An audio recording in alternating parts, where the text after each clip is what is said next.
مر رہا تھا مجھے بلا لیا تھا، تو اس نے ایک وصیت کی، بہت بڑی رقم کی وصیت کی کہ حضرت کے مدرسے کو میرے ثلث مال میں سے 1/3 بنتا ہے، 70 لاکھ روپے دیتے۔ رشتہ داروں سے بات میں نے پوچھا، کہنے لگے انہوں نے وصیت کی، ان کو تو ثواب مل گیا ہوگا، باقی ہم پیسے نہیں نکالیں گے، پھیلے ہوئے ہیں، جائیدادوں میں ہیں، تجارت میں ہیں، 16 سال ہو گئے، آج تک وہ پیسے نکلا نہیں۔ تو قرآن نے پہلے کہا ہے کہ جو بدل دے گناہگار بدلنے والے ہیں، آپ اپنی نیت نہ خراب کریں، لیکن فقہا کہتے ہیں کہ بہتر ہے کہ تحریر لکھے اور بہتر ہے کہ اس پر گواہان مقرر کرے اور بہتر ہے کہ بعض تکڑا اور ذمہ دار لوگوں کو وہ کاپی دے کہ رشتہ داروں سے تعمیل کروائے۔ اب کبھی ایسا ہوتا ہے کہ ایک شخص مر رہا ہے اور اس نے وصیت کی کہ میرے لیے میرے مال میں سے ڈانسروں کے لیے اتنے اسٹیج سجاؤ اور اتنے بدکاری بدچلنی کی جگہ بنواؤ، سینما تھیٹر بناؤ، اور یہ پتہ ہے کہ یہ وصیت بالباطل ہے، تو فقہا کا قانون ہے ان الوصیت بالباطل باطل، ناجائز وصیت حرام ناجائز، اس پر عمل کرنے بھی گناہ ہے۔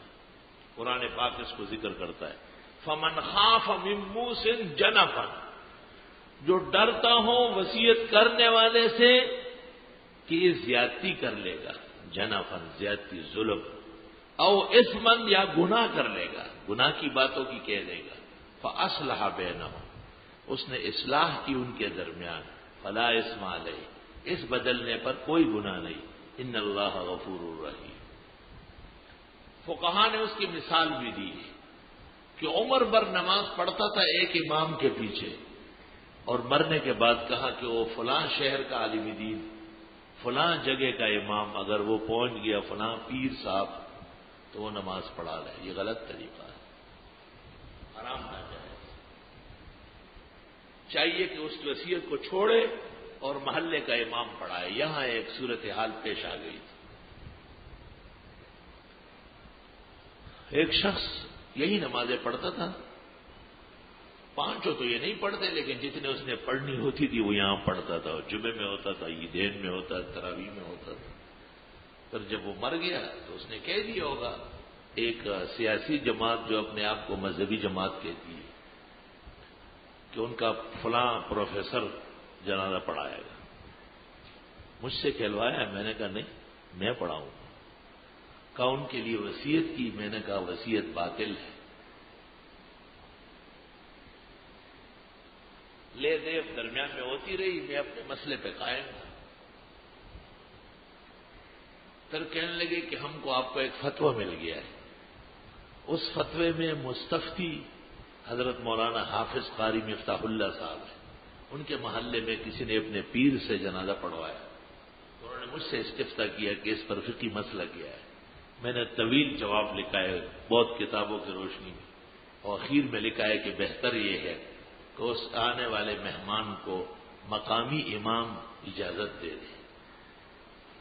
تو پھر وہ پڑھا لے گا، اجازت سے کوئی پڑھا سکتا ہے۔ ظہر کی نماز میں پروفیسر صاحب بھی آ گئے تھے، بڑے خرش چوڑے چکلے، اور میں بھی اپنا جبہ وبہ ٹھیک کر کے اور ڈنڈا سوٹا اٹھا کے آ گئے۔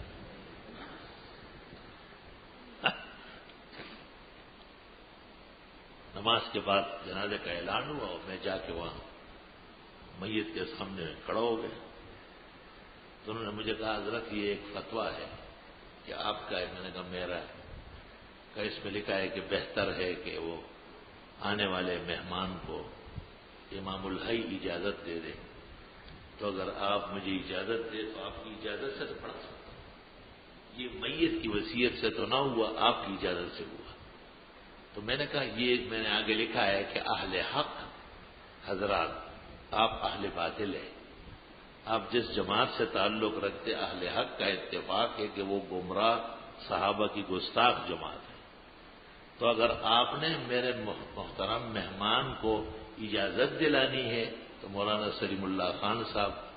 مولانا مفتی احمد الرحمان حیات تھے، ان کو یا مولانا رفیع مولانا تقی میں سے کسی اہل حق کو لے آئے.